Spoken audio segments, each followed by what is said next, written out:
Hey folks, Steve and Matt here, and welcome into TK Power Sports. Well, today we have an interesting one, Matt, because we have two really established players in the gasoline ATV market, and then something fancy and new. So over here we have the Honda Rubicon 520.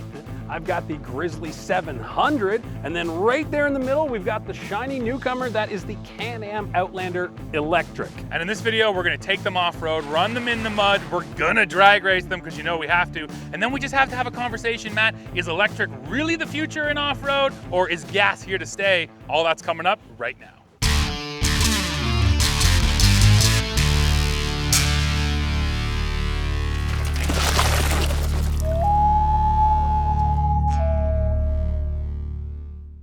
All right, before we get out there and ride, let's just go over all the features that are here and all the storage, everything like that. We'll start over here with the Honda Rubicon. So this is the Honda Rubicon 520 Deluxe. When you go for the Deluxe model, you're basically just getting upgraded styling, upgraded bodywork and paint, and an upgraded set of wheels down there.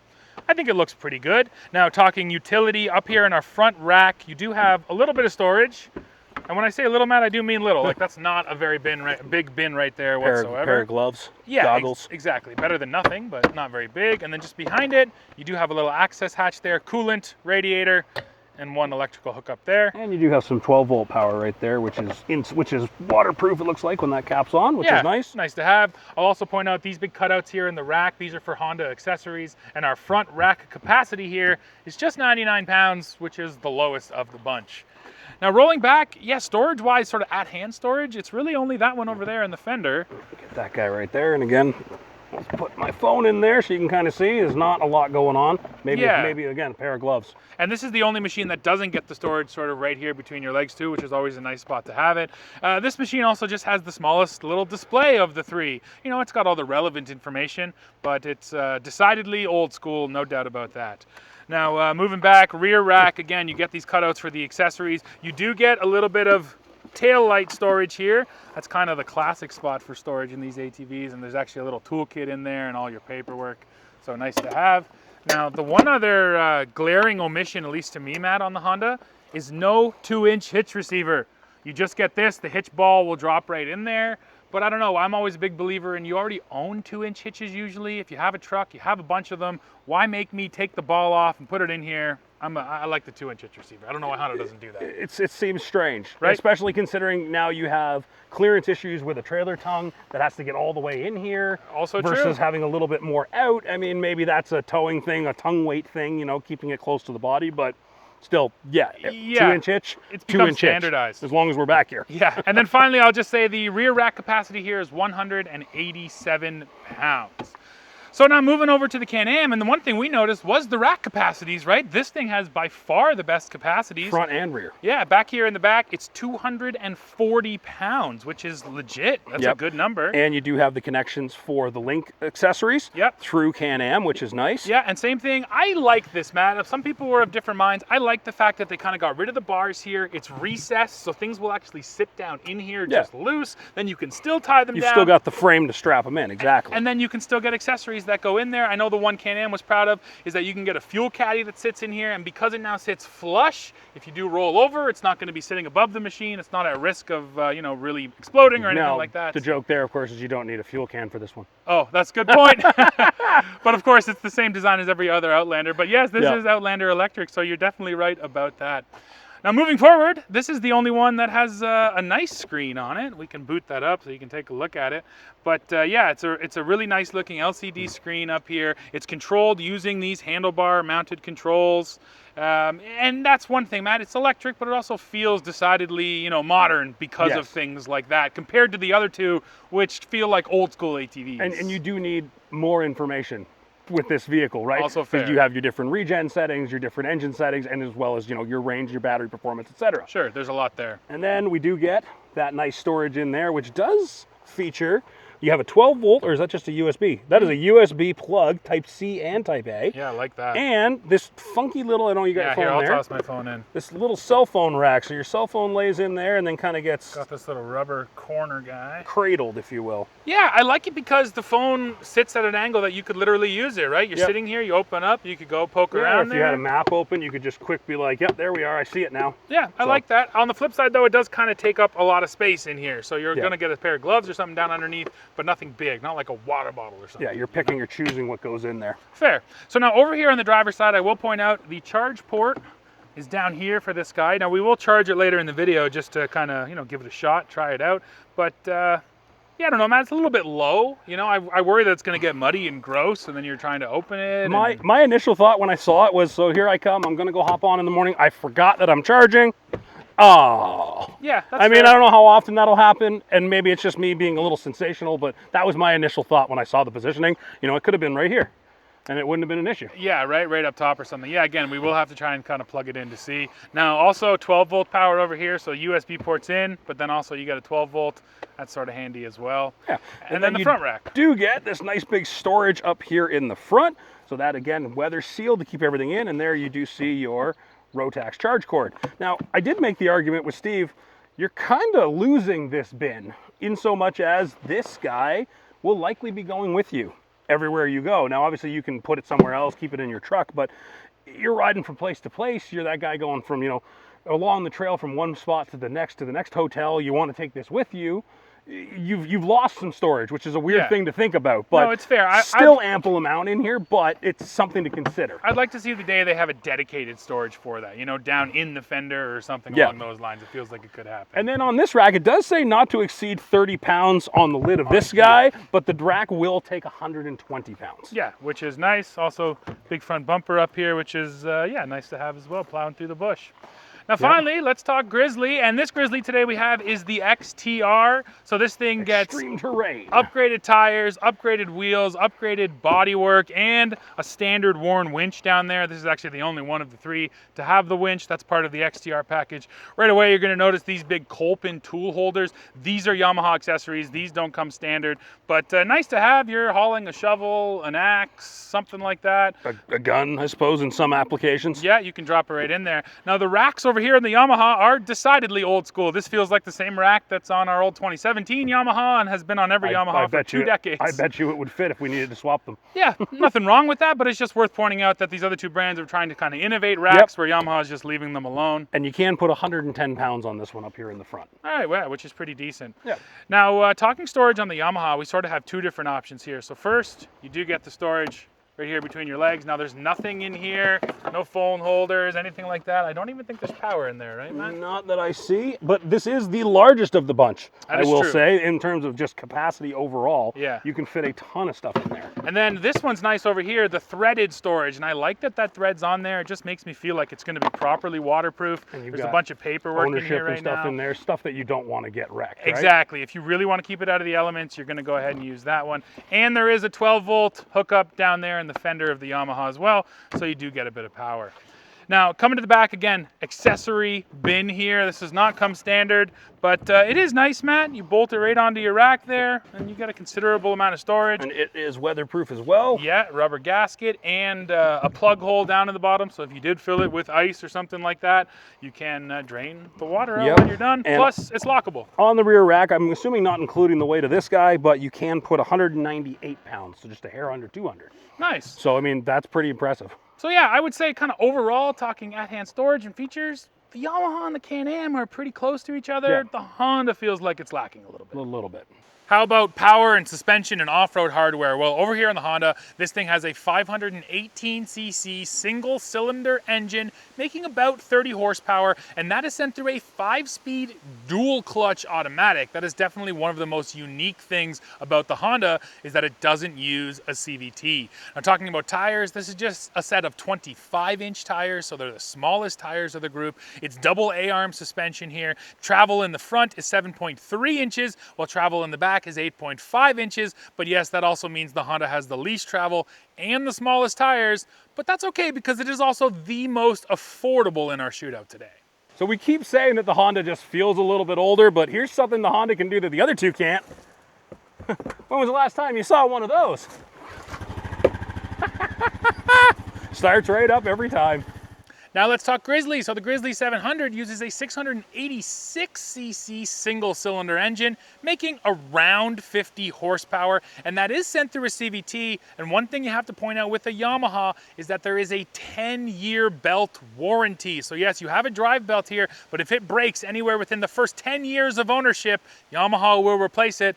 that is a pretty good deal. Now talking suspension, it's dual A-arm here in the front and the rear, just like the other two units. Suspension travel comes in at 7.6 inches in the front and 9.1 inches in the rear. Finally, the rubber down there, that's a set of 27-inch Maxxis Zillas. These are the largest, most aggressive tires of the bunch, and that's thanks to the fact that we have the XTR package here on the Grizzly. Now over here, we are not talking about CCs anymore. We are just talking about electric. So we do have a Rotax e-Power motor over here making 47 horsepower and 53 pounds of instant peak torque. That is sent through my drive system. I have a selectable two-wheel drive, four-wheel drive with an automatic locking Visco lock front end, whereas the Yamaha and the Honda both had a traditional manual selectable locker. Now over here, I also do have the best suspension travel of the group. I do have 9.275 in the front and 10.25 inches of travel in the back. And that, of course, is with my 26-inch tires. Now over here, we have something a little bit different than the other two. I have charging times. So I have an 8.6 kilowatt hour battery with a J1772 connection for charging, and that can accommodate either level 1 or level 2. Now on your level 1 charge, you're looking at about a 5-hour 0 to 100 charge. On a level 2 charger, that gets cut down to about 2 hours, give or take. But the key metrics, of course, being your 20% to your 80%. On a level 1, you're looking at about 3 hours, and on a level 2, just about an hour. Just a little under 58 minutes is what they're saying here. So less than an hour to charge this from 20 to 80. That's pretty solid on a level 2, so you can keep up with everybody else when you're riding all day. And all those charging times means that Can-Am says you're going to get about 80 kilometers. And now that is under absolute perfect ideal conditions, or under what they call utility conditions, about 50 kilometers of driving range on that full charge. All right, folks, time for the drag race. Now, we assume that the electric Outlander is going to be the quickest, so we're going to do this in stages. We're starting gas on gas, Yamaha versus Honda, and then the winner of these two will take on the Can-Am. Matt, I've got mine in auto because I could shift my own gears, but I'm going to let the automatic transmission do it. Other than that, high-range two-wheel drive. Let's go. You ready? All right, high-range two-wheel drive. Okay, on go. 3, 2, 1, go! All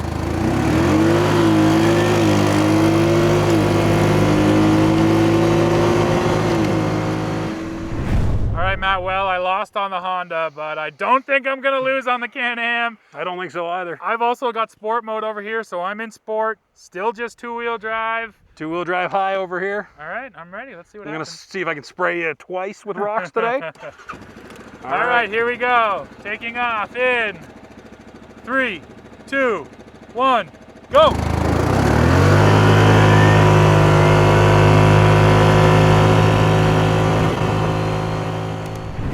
Well, there you go, folks. I absolutely dusted you off the line. The torque here is wild. Plus, this thing was burning out for the first 5 feet. It's so easy to spin those rears. So, not a big surprise, Matt, but electric torque definitely wins every time. However, you guys might have seen it. As we got further down the road, I hit my speed limiter. This thing is limited at 80 kilometers an hour. And once I hit 80, I started watching Matt in my mirror. I caught up. Here he came. Yeah. So if the track was a little longer. Yeah. What speed did you see top speed-wise? I was hitting almost 100. 102, right. I think I saw at one point there. So there you go. And I could have kept going. We lifted because I caught up. But yeah. So I'll get you in the low end, but overall top speed, there's still some quicker ATVs out there. Yeah, I gotta start mine still. I'm gone. Well, we're back in from our drag race now, and then Matt and I went and hit the trail with all three of these, so we have run them here extensively, and now we got to talk about it. And I think what we have to start with, Matt, is the price, because that's going to kind of provide context for everything else we say, right? So coming in at the most affordable is the Honda Rubicon today. This thing is just a hair under $15,000 here in Canada. Then you move up to this Grizzly with the XTR package. You're talking about $16,300-ish here in Canada, just a little bit more than that. And taking the crown for most expensive today, our Outlander Electric, which is just $17,800, just under, here in Canada. Yeah, so you know what? Price difference does line up with the power as well, right? This is the least powerful unit, the 520, so it's the most affordable. Then you move up here, and then you move up to the Outlander. So that all kind of does make sense. Yeah. Now, again, let's start with the Honda because it's the most affordable, it's the smallest unit, it's the least powerful we have here today. And yeah, man, I wouldn't complain about the power. I never felt like it was under, but it's also never overwhelming crazy power. It's well matched to this unit, plenty for, you know, anything we were doing in terms of trail riding, climbing the rocks, going through the mud. I never felt it lacking. It was, I mean, as per the drag race, it was noticeably less powerful. Sure. The one thing I did really like over here was the ability to shift gears with that dual clutch. And to be able to kind of keep it in the higher revs and really snap those shifts off as you're going, that kind of balanced out that lack of power feeling, because you could keep it in a higher RPM band. You could kind of manipulate it a little bit to have that much more pull. It's a fair point, and it's something Honda has leaned on for a long time in the off-road space. Is they're basically the only brand offering an automatic transmission, in this case a dual clutch, where everyone else goes CVT. So it's always something Honda sort of has in their back pocket, and it does set it apart. It feels different. Yeah. You can shift your own gears. I did think, and I still do think, that at slow speeds and when the transmission is cold especially, it can be a little jerky still. But to your point, if you like that feeling of snapping off your own shifts, there's only one machine that you're really going to get that from, and that's this Rubicon. Yeah. So in that way, the transmission does set it apart and makes it unique.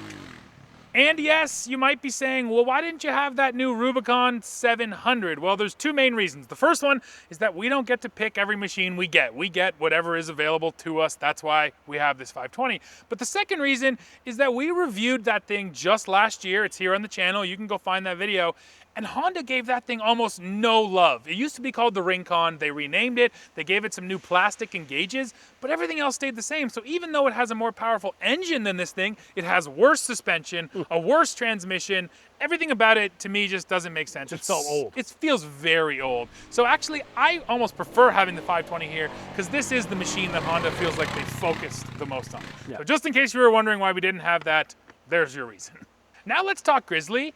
And this thing, actually, the power feels really good. In fact, it's enough that when you punch it, it makes you giggle. It's actually quite powerful, which is nice. And that is saying something because Yamaha often gets criticized for not going further with the Grizzly, not giving us that twin-cylinder 1000 like you can get from Can-Am. Or Polaris. Or Polaris. I don't think you really need it though. Again, this feels not just well matched, this feels overwhelmingly powerful. So I do like the power plant here, tons in the low end. CVT feels good, no problems there, and you still have high and low range. So if you put it in low, you get access to that torque. Yeah, I think the power band here is solid. Maybe a little noisy, a little noisier than the Honda, I thought. Yeah. But outside of that, Matt, I thought the engine was good. Yeah. And of course, with the Outlander, it's electric. And we've been saying this about cars, about trucks, and now about ATVs. Electric is crazy. Yes. 100% torque, instantaneously. It's bonkers. I mean, is. It'll stand up, it'll spin tires. I wheelied it by accident going down the trail. I wish I had a shot, but I don't. And that was a complete there's so much power there. It's seamless. The shifts going back and forth, but just between drive and reverse, or just, come to a stop, Smooth. tap the button, whoop, up you go, forward, back. Maneuverability is great. I do love the regen on the fly up here on the handlebars, being able to change that as I go, especially if we're running higher speeds on the road. I maybe don't want as hard of a slowdown when I let go of the throttle. But yeah, overall, just tons of fun, tons of power. And I agree, the power is crazy, that 100% torque. But I guess the weird thing over there is you definitely have to start to retrain your brain. And you brought up electric trucks. We have a lot of experience with electric trucks. It's the same thing with an on-road electric vehicle. Yep. You just have to start to drive it differently. And over there, what I noticed was because I knew I had access to all that torque right away, I didn't have to anticipate an obstacle like I felt like I did on the Honda or the Yamaha, where you're almost throttling up to get into something. So you have the power band ready. Right, for whereas something. over there, it's right there. Even breaking the rear end loose coming through corners. On these two gas machines, same thing. I feel like I'm rolling on that power a little bit earlier. Or over there at the last second, you can just burp it and the back end comes right around. And these aren't good or bad things, but it is different. So it definitely takes a little bit to get used to. And then one thing I think I don't like, Matt, but again, you get used to it, how light the throttle is over there. The thumb throttle is just so light because there's nothing connected actually physically to it. And so you just got to be really gentle with your thumb. It almost made it jerky at times. I do wish maybe there's a beefier spring or something you could put in here. But yeah, something that gave you a little more feedback almost. Yeah. I did think that. Now let's talk about what we actually felt, out there riding, sort of riding characteristics, handling. The Honda, to me, you felt the lack of width. It's skinny, it's a little bit smaller, it's the lightest one here, and that's how it felt to me. It just felt super maneuverable, like it really wanted to go around corners. Still enough power to kind of steer with the throttle, but not quite like the other two. But still, overall, I thought the handling was good. I guess if I had to name sort of a downside, you can find the limits of the suspension travel here quickly enough. Yeah. If you're going fast enough and hitting things far enough, you go, okay, I can't go too much more than that, too much harder. Going down some of our rockier hills, our rockier trails, there was definitely a couple of instances where you kissed a few objects, especially compared to the other two on the same trails out here today. Yeah, the clearance. We did also note the Honda has this kind of pronounced hump at the front of the seat here, and I did really like that I could hug it with my legs as I was going around corners and stuff. It just kind of gave you that really planted feeling, which was nice. But yeah, overall, I mean, it rode like a Honda. I don't know, it's tough to describe that as a feeling, but like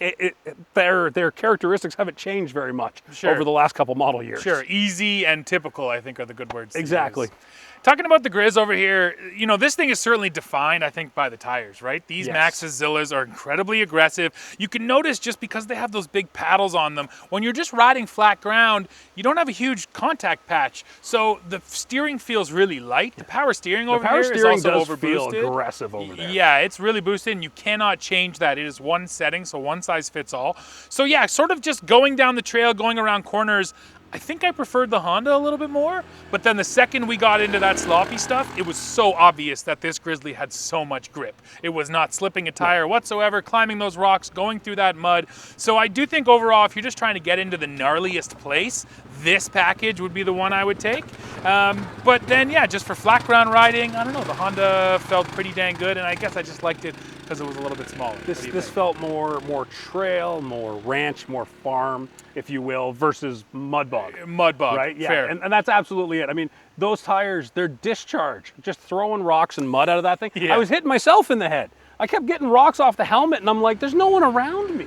What was that? And it's just flinging them back at me. So, but yeah, no, off-road, unreal. When we did the drag race, and even just transiting to where we did set up the drag race, I was like, these are not my favorite on-road tires by any stretch. Right. I would have taken either of these over that if we were doing that all day long, for sure. That's fair. Now, the one other thing I noticed here on the Yamaha, I like how tight the handlebars are. Yeah. They kind of bend in a little bit, so your hands feel close together. The Honda and the Can-Am, you just feel more kind of out wide. And I don't know, there's just something about this that felt sort of sporty, It just felt kind of aggressive. Can-Am especially, like just eyeballing the width of that bar, within a couple inches of the body versus everything else, which is just that much tighter. Right. So yeah, that's Yamaha, and we kind of left the Can-Am to last because again, it's just so different, right? It belongs in its own category. Here's the thing, Matt.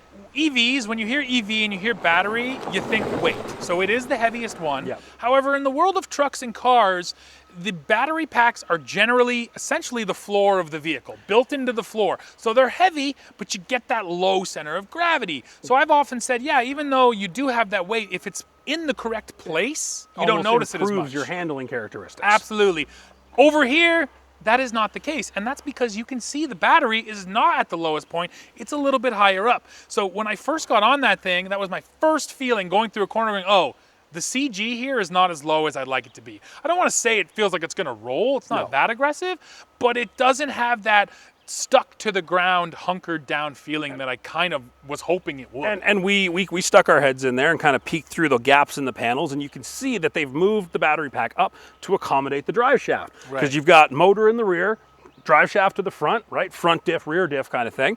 But because of that, they had to accommodate that space, so the battery had to go up, and it didn't even saddle like a saddle tank would have or something. No, it just went flat. So I mean, that much, let's say, give or take. That's a lot in terms of center of gravity. Because if you were right down on those bottom rails, you would pull it down even further and you'd get that plant. The other thing I did want to mention with this one too is battery weight position was really good.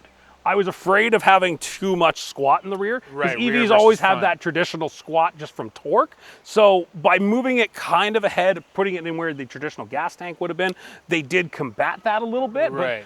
But still a fair bit of squat over here. Yeah, so I hate to say this, but I do think on just the straight up fun level, I think the Outlander is kind of the least amount of fun for going around a corner, and I know that's a weird distinction, Yes. but handling-wise, you feel like you're wrestling with it a bit more than I felt like I was wrestling with these, but then of course on the flip side, you get that ridiculous power delivery, which makes it incredible fun. So I'm not saying it's not fun overall, but handling-wise, I still think both of these traditional gassers feel a little bit better than that thing did. Different, I think, is the thing that people are going to have to kind of stop and come to realize that, yes, it's an ATV, yes, it controls the way I'm used to, but I have to rethink what I'm doing here. Yeah. Now, Matt, you said the Can-Am has traditional controls, but there is one missing, which is a right-hand brake lever. Now, this is not an electric thing. This is an all Outlander thing. Can-Am just made that choice on the Outlander. Yep. But yeah, Honda and Yamaha still have left and right and the your foot, where that one doesn't, which is a little bit strange, right? Yeah, it took a little getting used to. I definitely reached for it, just a muscle memory thing, once or twice, and I went, oh, okay, not there. The one thing I did want to talk about, though, in terms of braking, talking about brake levers, you got the one lever, you got the foot pedal, great. I was going kind of down a high-speed section, coming down to where I knew there was a hard 90, and I'm familiar with this trail. I know the trail. I know where I got to start slowing down. And I got to the point where I had the regen on minimum, because we were running the roads, and I had to lock that up.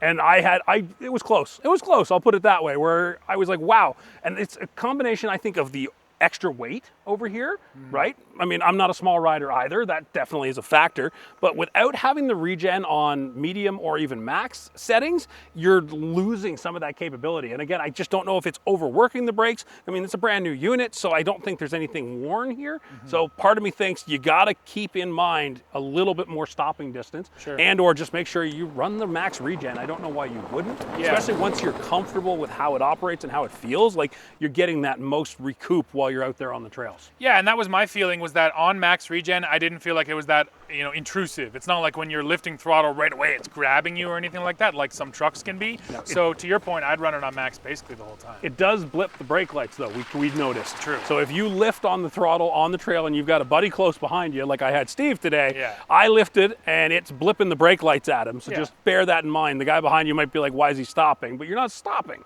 per se. So that's all our thoughts on how these things actually handle out here. But there's a bigger conversation here, Matt, which is, gasoline versus electric. Electric is very much in our lives on road, and now it is slowly creeping into off-road. We did test that electric Polaris Ranger last year, so we already have the side-by-side. Now we have an all-electric ATV. Yep. And I think, like most products, usage case has to be correct for that thing to work for you. For us here on our property, we own, just over 60 acres, and generally our ATV never leaves this one bit of property. It's hauling trailers for firewood and leaves and helping us with trail maintenance. Nana takes the kids for a ride. Exactly. So in our case, actually, that thing would be perfect, because 80 kilometers, even 50 kilometers of range is plenty. We would go through that in a couple of days, and then you plug it in overnight, and every single time you wake up with a fresh battery. So I think for us, that could work. And don't forget, you're saving money straight up. To fill that thing up, the battery, $2 maybe, depending less. on your local rates. We were doing the math earlier on a low cost power. So say like an overnight ultra low cost, maybe sub $1. Give or take. Yeah. At a high end, you're charging on peak rates, maybe close to $2. Right, where with these two, you got a 14-liter tank here, 18-liter tank here. You're so 25 to 35 30 bucks. to 35 bucks, depending. Yeah, exactly. And so that can add up. So it's one thing worth mentioning. No oil change over there too. So there's another cost savings. But I think where, of course, the argument starts to get hairy is, what if I am a trail rider? What if I'm trying to go from point A to point B with my buddies and then back, and point A to point B happens to be more than 50K? And yeah, right now, there's no real solution. No. There's no infrastructure for that thing. You pull into a restaurant at lunch, I guess you're just going to be begging for a plug, and maybe you can run an extension cable. You got to make sure that wherever you're going, they're going to let you plug into the wall. Yeah. And even then, that's not ideal because it's level 1.